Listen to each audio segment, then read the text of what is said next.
Muchísimas gracias por su amable presentación y también, a pesar del tiempo, quiero dar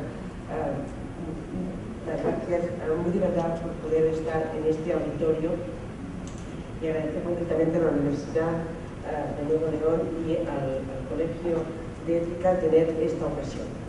Una ocasión que a mí no se me brinda con mucha facilidad, porque yo no soy profesor de bioética, ni profesor de filosofía, ni soy médico. Mi especialidad es Derecho Internacional Público, es el ordenamiento jurídico internacional. Y constituye un reto para el propio ordenamiento, para la estructura jurídica internacional, el poder tratar las cuestiones de la bioética, lo que es la innovación científica, cómo entra en una estructura jurídica y los retos que presenta, porque hay que solucionarlo. Si a eso lo juntamos con las ciencias de la vida, que es a las cuales se aplica la bioética, entramos en un tema fundamental, específico de nuestra disciplina y el núcleo, uno de los núcleos duros, que es derechos humanos. Por tanto, es la conjunción de todos estos elementos hace que sea un interés intelectual y personal, y que les quiero agradecer muy sinceramente tener una ocasión de poder presentarles las dudas que se me plantean en este ámbito y cuál es mi opinión, no solo las dudas, sino cuál es mi opinión. En ese sentido, mi aproximación no va a ser en absoluto tan amena como la de mi colega, la doctora Casado, sino que va a ser mucho más espesa y aburrida, es en cuanto a colocarme en la dimensión técnica, lo que significa la dimensión técnica jurídica internacional, de que entre un tema como estos en esta dimensión. Pero una cosa es la técnica y la otra también son los conceptos. Y el tema de que sea internacional es internacional entendiendo por tal universal, es decir, que afecta a todas las personas, pues no solo es técnica jurídica, a la cual les voy a trasladar los problemas que plantea, sino que también plantea un problema de contenido. Vaya ya de inicio que entiendo que si juntamos los términos bioética, derechos humanos y dignidad personal, una dimensión que no puede olvidarse, aunque no es la única, es la internacional, porque si no le falta una pata, como creo que les voy a transmitir esta opinión. ¿Por qué tiene que ser internacional en su dimensión universal? Porque la dignidad, el concepto de dignidad, independientemente de la proyección, de la concepción que se da de la moral, de la religión, del pensamiento, de la política, de lo que ustedes quieran, la palabra dignidad afecta por naturaleza a la persona, y la persona per se es universal. No se puede ser persona porque se vive en un sitio determinado, se tiene una nacionalidad determinada, se tiene una altura determinada o se tiene un conocimiento científico determinado, sino que la persona es persona y se distingue de las cosas. Y las cosas son cosas y las personas son personas. Las cosas no gozan del atributo de la dignidad, independientemente de la concepción que se tenga. ¿Por qué me posiciono en este ámbito? Me posiciono en este ámbito porque esta naturaleza de la dignidad es a la cual se acoge el derecho en cuanto a sentido derecho en abstracto, como categoría. Es decir, como se ha dicho aquí, la noción de dignidad se aporta de donde tú creas, de lo que tú piensas. Pero cuando crees y la sociedad está de acuerdo, hay un acuerdo político-social, un pacto social en que la dignidad debe protegerse. ¿Cómo la protegemos? Con nuestro pensamiento, pero también la protegemos a través del derecho. Y el derecho es una herramienta para proteger esta dignidad. ¿Dónde está esta herramienta en el campo del derecho? Está en los derechos humanos, en un concepto de derechos humanos. Aquí me van a derechos humanos que van a satisfacer las necesidades de la vida, del tipo que sea. En este sentido, vamos a elegir, vamos a priorizar y vamos a seleccionar y vamos a avanzar en un sentido progresivo casi de nunca acabar. ¿Cómo vamos a progresar? En eso quiero llamar la atención en que no podemos permitirnos el confundir derechos humanos, que no es patrimonio de ninguna disciplina ni ninguna rama del saber ni de la persona, y lo que es derecho de los derechos humanos. El derecho de los derechos humanos ha seleccionado qué actividades, qué condición de la persona va a proteger, y es un camino. Y luego hay otro nivel, es el derecho internacional de los derechos humanos, que es otra especificidad y no tienen por qué coincidir. Derechos humanos afecta a la concepción, al conocimiento. Derecho de los derechos humanos, lo que queremos proteger y lo que queremos garantizar. En el ámbito del derecho como categoría jurídica y en el ámbito internacional de los derechos humanos.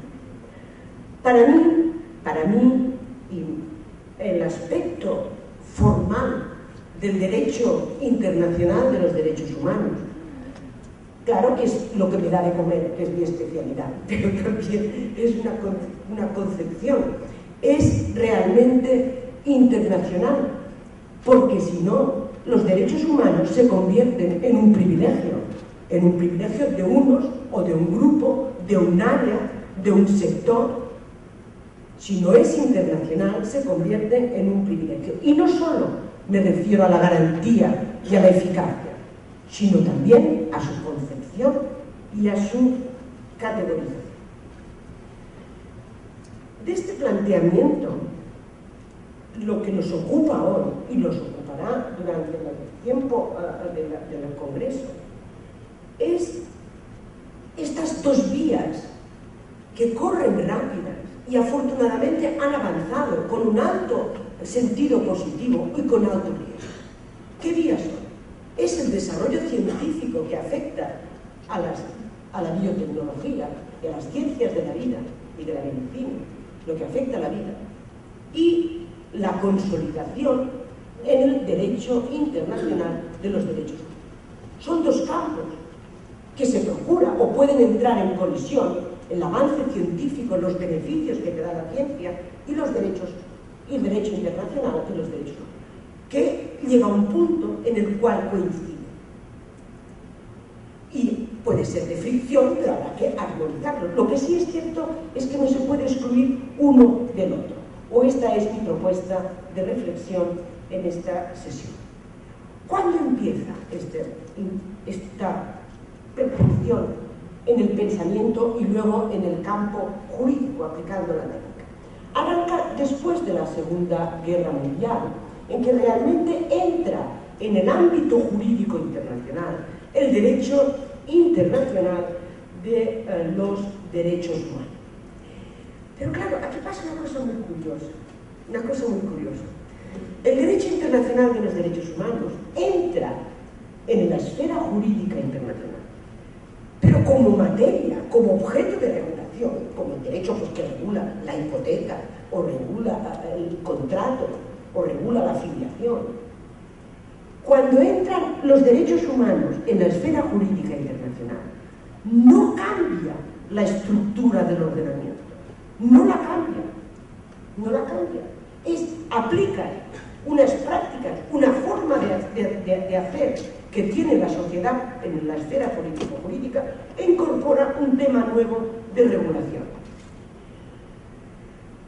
Esto es chocante, porque cuando entra el tema de derechos humanos en la esfera constitucional, como antes se ha mencionado, vaya por Dios, cambia la forma de gobierno. Nace el Estado de Derecho legitimado democráticamente. Cambia la estructura, cambia la filosofía. Hay unas garantías fundamentales y todas las constituciones, empezando por las latinoamericanas y el continente americano pionero en esta materia, arrancan las constituciones a partir de los derechos humanos, que antes no existían. Se constitucionalizan, incorporan, y es la base, el derecho de los derechos humanos, de rango constitucional. Cuando esto se da en la mayor parte de los países, se puede incorporar en la esfera jurídico internacional. Pero La materia entra en la esfera internacional, pero no cambian los mecanismos. Dice, si no cambia la estructura no aporta nada. Hombre, sí aporta. Sí aporta. Si podemos llegar a consensuar un concepto sobre el derecho a la vida, el derecho a la libertad común a la comunidad internacional en su conjunto, a la universalidad, podremos asumirla e interpretar las normas, desarrollar las normas y asegurar el cumplimiento de las normas con unos criterios objetivizados que tengan cabida resultado de la dimensión universal. Y luego especular con nuevas actividades, como pueden ser algunos crímenes de dimensión internacional. Por tanto, esta incorporación es poco, pero es mucho, y ha ido muy rápido. Dicho esto, voy a pasar a la segunda parte de la presentación y voy a referirme ya en qué hay en esa materia y centrándome con estas herramientas al tema de nuestra actividad en estas 2 días. El texto jurídico, esto no quiere decir que sea un texto jurídico tenga que ser un texto sancionador y de castigo. No. Los textos jurídicos sirven para muchas cosas, para entender unas nociones, para saber de qué estamos hablando y para inspirar desarrollos posteriores y no solo la dimensión sancionadora, sino un texto político. Bien, como digo, el texto que relaciona el bioética, derechos humanos y dignidad es la Declaración Universal de Bioética y Derechos Humanos de octubre del 2005, elaborado en el seno de la UNESCO. Este texto, altamente discutido, criticado, y como debe ser, todo texto sirve para estas cosas, para eso está, para generar actividad intelectual, científica, académica y política también, si conviene, y que debatan los legisladores sobre la materia, cristaliza este vínculo existente entre bioética y derechos humanos. Solo eso ya es un cambio sustantivo. Ya es partir de la concepción global de derechos humanos, cogerlo, incorporarlo en el derecho internacional de los derechos humanos, en este otro plano, la dimensión específica de los resultados de la libertad, que afecta, tal como dice la propia declaración, en su ámbito de aplicación, a los ámbitos no solo de la medicina, sino también de la tecnología, del medio ambiente y de los desarrollos en los cuales se plantea. ¿Eso qué significa? Que si tenemos este vínculo, la acción posterior de desarrollo en el plano que sea, tanto internacional como interno, tenemos un texto de referencia.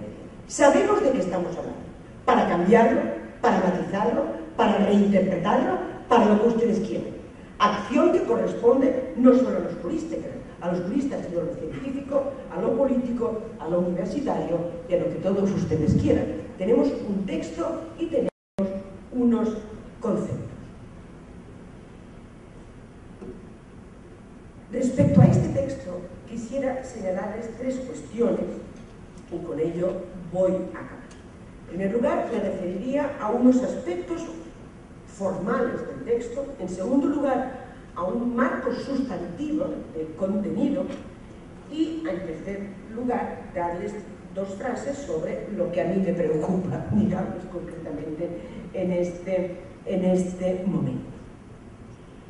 En cuanto a lo jurídico formal, a la técnica, el texto, el de los derechos humanos, la Declaración Universal de Bioética y Derechos Humanos, no es un texto abstracto, forma parte de una trilogía, como será ahora en muchos campos, pero la trilogía vuelve a gustar. La trilogía es el tercero, los 2 primeros es del 97, relativo a la declaración sobre el genoma humano, el segundo del 2003 sobre los datos genéticos también de la UNESCO, es decir, ámbitos específicos. Y